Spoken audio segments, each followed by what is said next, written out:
One of the biggest questions that I get is how do I grow my business like how the big companies do, measuring sales and all that sort of stuff. Well, in this video today, this is video number 5 on the 5x5 business system, where we're talking about operations and KPIs. Now, the 5x5 vision or 5x5 business system covers the 5 main areas of your business. That's vision, sales, product, team, and operations. Vision, sales, product, team, and operations. All 5 of those. And as you recall, there are 2 sides to every deal. There are 2 sides. So you got for vision, you have vision and mindset. And for sales, you had to deal with sales and marketing. For products, we had to deal with products and services. For team, we had to deal with team and culture, the company culture, and how important that was for the growing team. And now 5, we come down to operations. And with operations, we're dealing with operations and KPIs. Now, with operations, it's all about the procedures you follow. When a company is small, it follows the operations of the owner. The owner is the one who goes out there, who does the work. And as he hires people to help him out, he has to train those people on the operations of the business, on how to get clients, how to provide services, how to do sales, how do you pay your bills, how do you train your staff, and all those other questions. How do you collect money? How do you pay your taxes? Those are the operations of the business. And it's actually really simple to button this up for people. Just most people aren't very critical of their own operations. We kind of learn by trial and error, and we absorb these things, and then we just start going out and doing them. And this is the natural process that people follow through. So, in order for a business to continue to become more profitable and to grow, they need to have good systems in place, really good systems in place. And if you're doing a business, chances are you have good systems in your head, but you got to get them down on paper. And what I mean when I say got to get them down on paper is you have to have them written down so that you can hand it off to somebody else, so that somebody else can follow through that. And those are the systems, that's how we can duplicate our processes. So now it's not a dig at anyone to say that we don't think through our processes. We just don't. We absorb them in a natural process. It's natural trial and error. It's a scientific method. We know fire is hot. We don't have to everybody touch fire 50 million times to find out that fire's hot. You find out it's hot and you just don't go near it. And that's kind of the process that people do. It's a natural process. They don't always analyze it. And it's that analysis that's really, really important and gets your business running really, really well. So the answer from this natural process is to document your systems. So as an example, every business in the 5x5 business system, you're going to document your systems and your KPIs. Those are the 2 things we're looking at, your operations and your KPIs. So your operations, one of the first things you're going to do is you're going to document your customer experience workflow. And that's stuff like, where do you find your leads? What kind of conversations and stuff do you have to take them from being a lead to becoming a client? That's a lead conversion, lead to sales conversion issue there. And then what sort of discussions do you have? What sort of departments? If that person orders from you, do they just talk to the salesman? Do they pull it off the shelf? But you walk them through that process. What's the step-by-step process they work with your business on? For example, do they work with a sales team? And then do they get handed off to somebody else, an implementer or an advisor for the next several steps? Is there a manufacturing process that it gets laid out into? And then after they have that product and you've completed that product, what's the delivery of that product? And so you want to have a step-by-step transition. As an example, you'll start on step 1. What's step 2? What's step 3 in the process? What's step 4? And you want to see this process go all the way through from start to finish in a visual manner. You want to see a visual workflow. And just so you guys know, I use diagrams.net to do that for myself. I use diagrams.net. It ties together with Google, so it's very easy for anybody to use. And a lot of people use Google, and a lot of people use diagrams.net. But you create that workflow to walk the customer through that whole process so you can see what they're doing. And you document it from start to finish, how you bill the client, how you receive the money, when you send them to collections if they don't pay, how you do follow-up marketing. That should be a part of your process. Once you have this entire work documented, if you're a sole proprietor or small business, that's going to take some work. It might be easy, might be more complicated, but go through that. And then once you've done that, if you have a staff, you have 10, 20, 30, 50 employees, more employees, go through it with your management team or your directors, your high level, and start creating this. In large enough companies, the independent departments will create them themselves, and then they'll bring it up to their higher level managers, and those managers will take them and put them all together. But the point is, you get this all documented, and then you analyze the procedures you're going through. And you're going to ask yourself, how can we improve each step of this process? Now, it doesn't really matter if you get this perfect right out of the gate. The point is, you have a system and you've thought through it and you've actually started to create improvements. That's honestly, that's the most important thing. That's 90% of the work right there. So you go through and you say, well, maybe I can adjust my pricing, or we don't have a cross-selling opportunity in the very beginning of our process. We need to test a cross-selling opportunity. So, or we need to redesign our delivery system because the customer's not getting it fast enough, or the customers aren't getting exactly what they want. So you want to analyze that process, make sure that it's smooth, that you don't have any bumps, you don't have any issues. Now, later on, you might go back and analyze this for bottlenecks in your workflow so you can see staffing levels that you need in every step of the process. You can go through all of that and you'll be able to make the business even better, but it has to be documented. That's your customer experience workflow. And that's your first thing that you need to do when you're documenting your systems. Create that experience workflow. That leads to the second thing. The second thing is you want to have documented training videos. And it's actually not that hard to create documented training videos. You as the owner will take it on a case-by-case basis, or if it's a small business, on a job-by-job basis. And you'll pull out your cell phone, whoop, and you'll create a training video and you'll upload them to any of the video hosting sites out there like Vimeo or YouTube or something like that. You can create a private channel where nobody else can see these videos, but you use your cell phone to create and document the process. Now, if you have staff, here's where it gets easier. You have your staff document and create these videos.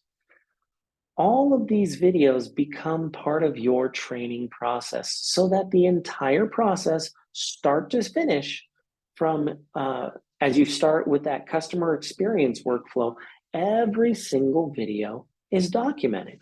Now once I create that customer experience workflow, I want to print it off on a big print. It can be cheap paper. It doesn't have to be fancy. It doesn't have to be $100 print or anything like that. Just print it off on cheap blueprint paper. Stick it up on the wall so you can look at it, so other people can see it, so it's a visual reminder. Some people want to put everything on screens. I get it, and I'm there too. I like to print stuff off and put it up on the wall and just stick it up there so I can look at it and think about it. But that's what you do. Make sure to check off every single step of the process that, yes, I have a training video for this. If you want to get fancy, put a link in the document in your experience workflow that links directly to the video. But that's what you're going to do. You're going to document it all, and then you're going to create simple, easy to understand training videos. You'll do it, or your staff will do it. If you have management teams and departments, you'll give it to your managers to create these videos. And of course, you're going to have to make sure that they create them on a measurable time scale. You can't expect them to drop everything and create 500 videos, but you can document the whole procedures. This is huge. If you do these two things, create the customer experience and then create documented training videos. You don't want these videos, you don't want to create written procedures. No, document the process as you're going through it. Create documented videos, upload them on your cell phone, upload them to a video hosting site. Easy, and any of your staff can do them. Just pick your best staff who do that job and say, hey, I need you to create this video for me. It's that simple. It's not that complicated. And in doing so, you've created an entire training regime, documented systems for your entire company. When you come up with a new system and a new process and procedure, great. Come up with a new video and update the video in your system. It's really that simple. Now, you created your customer experience workflow. You've created your documented training videos. That is the core of your operations in your business. Now, here's the next thing, and this is really important. It's your KPIs. Now, KPIs is the flip side of operations. Operations is how you do the business. Your KPIs are your key predictive indicators. Now, sometimes they're called key predictive indicators as kind of a not long name, so they're going to call them a KPI. They'll also call them metrics or your measurables. Now, a metric, a measurable, a KPI, I might use those terms interchangeably here. But what they are is they have to be measurable, okay? It has to be something that you can measure. If you can't put a number to it, it's not a KPI. Can't be a feeling, can't be how you think something's going. It's got to be a measurable. So for example, it's really simple to say, if you have a sales and manufacturing company that, or it doesn't matter, but let's just say it's sales and manufacturing, your sales team are going to be each department is going to measure just a handful of things. It might be 2 to 5 things, 6 things tops. Each department is only going to measure a handful of the most important things. Your managers of those departments will measure several things, but really you only need to measure a few things that are really, really important. So you might measure, for example, in a sales team, how many people are you talking to? How many of those people are becoming clients, and how much are they spending? Well, those 3 things. How many people are you talking to? So how many leads are you dealing with? How many are becoming clients, lead to client conversion? How much is each client paying you? Those are 3 absolute critical metrics that every business should be having. If you had a retail store, your retail store might say, how many people are coming in through the door?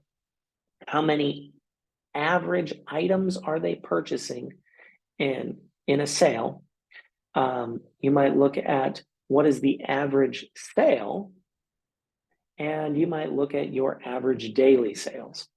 So for example, a small business, like a small mom and pop shop that has 2,000 square feet, maybe they do anywhere from $200,000, $500,000 in sales a year. It's a very common business.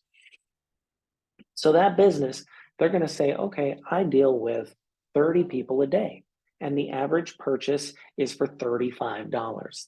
And I know because 30 people come in, and each one on average, if we take our total daily sales divided by 35, we get, for 35 people, each person spends $35. And you might also track how many items did they purchase. Is that 1 item? Is that 2 items? Is it 3 items? And these are huge metrics. These are massive. Think of it like this. If your average sale was $30 and the average number of items was 3 items, that is a measurable, and you can track that every single day. And you can get your computer systems, your point of sales to track some of that. Now, here's the reason it's so important. You're going to clearly identify, okay, I got these people coming in, they're spending $30 on average. That means every single sale, you want them to spend more than $30. That's the upsales and cross sales opportunities. And if they have 3 items, you want to get them to buy 4 items. If you can up them up to 4 items on average from 3 items, that's a 33% increase in your business. That's huge. That's massive. That's a great win. So it's those sorts of numbers, those measurable numbers, that's really important. If you have a manufacturing department or division, you might want to know, how many widgets am I manufacturing in a day or in an hour? Or how many things am I delivering on a monthly basis? You might look at these metrics. You also might look at turnaround times. That might be critical. You might also look at make goods. How many items do I need to set the equipment up? I'm sorry, that's make readies. Make readies would be, how many do I have to use to get the machines and all that equipment set up so that I can run the machine at full speed? And if you find out that on average you're going through 100 widgets to set the machine up, but you can cut it down to 50 widgets, you're going to create a huge profit savings in your manufacturing. On the same way, if you find that it takes 3 days to deliver a product, if you can scrunch that down to 2 days, that's a massive increase. So these sorts of measurables are the things that you need to do. Every business is different, and you're going to want to find out what those measurables are for you in your specific business. If you have a team of employees, bring the team together. If you have managers, bring the managers together. And don't say you're going to track everything under the sun. It's too much work. Just track 2 or 3 things that seem to be the most important things. If you want to be a little savvy, you might survey your customers on what are the things that they come in for. Why do they really like to shop with you? What's their favorite parts? What do they hate about shopping with you? What do they hate about shopping with your competitors? Why did they come to you? These sorts of things go down to the character of the company, right? The company culture. But identifying them will also identify the value that you bring. So they might come to you because they always find everything. So you know it's very important. You have a wide selection. They also might come to you because you always have the most knowledgeable and experienced people. So it's really important to have knowledgeable and experienced staff. You give them ongoing training. That's the value that brings people in. These are the measurable things. So even on the education side, if that's why people are coming in, you might say, has everybody gone to a monthly training? Have you put on a monthly training? And that's a requirement. Everybody goes through 1 monthly training or so many trainings a year. This is very common, but that's what you need to identify, the key metrics. Ultimately, the business owner needs to review their financial statements on a monthly basis.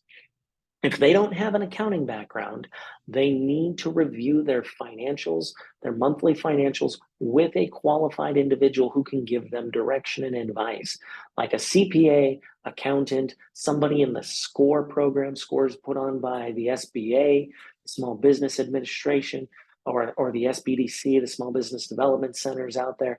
You're going to look for some of these sorts of things. A business advisor, a business consultant who's familiar with this can review your financial statements. This is critical to understanding the metrics of your business. That's how you grow the business. And when you identify the key metrics, you're going to know if you need to make more phone calls in your sales department, or if you need to spend more money on your marketing teams, or if you need to have lower labor costs, or if you need to have hire something else. You're going to be able to identify those things by the numbers. And that's ultimately what always drives a business, is the numbers. You've got to have a great understanding. That's how you understand your operations, and that's how you identify your KPIs. I'm Jeremiah with IBA United. We've created the 5x5 business system to help lots of businesses, all of my clients, over the years of me being an investor, of me being a business advisor, me being a business broker, helping people grow their companies. And I give away the 5x5 business system for free. This is the entire 5x5 business system. You have to go through with some monthly meetings and stuff like that. Make sure you're staying on top of these things. I'll make sure to have that out there in another video on how to have profitable meetings. But this is really the 5x5 business system. It helps you see the entire business from start, when you're creating the vision, all the way to finish, and really dialing in the numbers to really fine tune that business and make it run really, really well. All 5 of those areas, the VSPTO acronym, vision, sales, product, team, and operations, all 5 of those issues are equally important. They all have to be done at the same time. However, they are in order. First, you have to have a vision, and then you have to have sales, and then you're concerned about the products, then you're concerned about teams, and then you're concerned about operations. So they are in order for you, from the most important thing to start down to the last one you have to dial in on.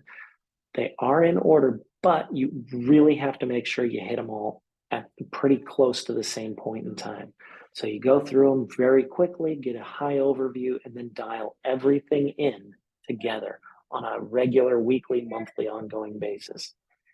If you need help growing your business, we have advisors who will help you grow your business. We'll help you analyze it. We'll help you walk through that process. That's what we do when we create a valuation and assessment report. We give you the value levers in the company that we've clearly identified based on those metric numbers. That's exactly what we do. So everything that we're teaching you, we do it ourselves. We provide that information to you. And you can get a lot of access to all of our systems free, but we will help walk you through those systems if you want to hire us and work with us to really gain a lot more traction. Sometimes it's just great to talk with somebody and be like, hey, Jeremiah, what do you think of this? I think you should do it this way. That's great. Let's get it together. Honestly, it's important to be working with an advisor, somebody who's not stuck in the weeds, somebody who has an outside perspective and can really help you leverage through those issues in the business and help give you some feedback. Even me, I hire consultants to help me, and mentors to help look at me and help look at my business and my operations and say, how can we improve this and make it better? As always, we got lots of videos. We got lots of trainings. We put on regular monthly trainings, absolutely free. So feel free to stick with us, join on those. As always, like and share this video, please. Check it out. Check out our other videos and share them on all the social medias. That really helps us to continue to grow what we're doing here, blessing other people. As always, God bless. I wish you every success in your business. And if there's anything we can do, please reach out to us at IBA United. Thank you.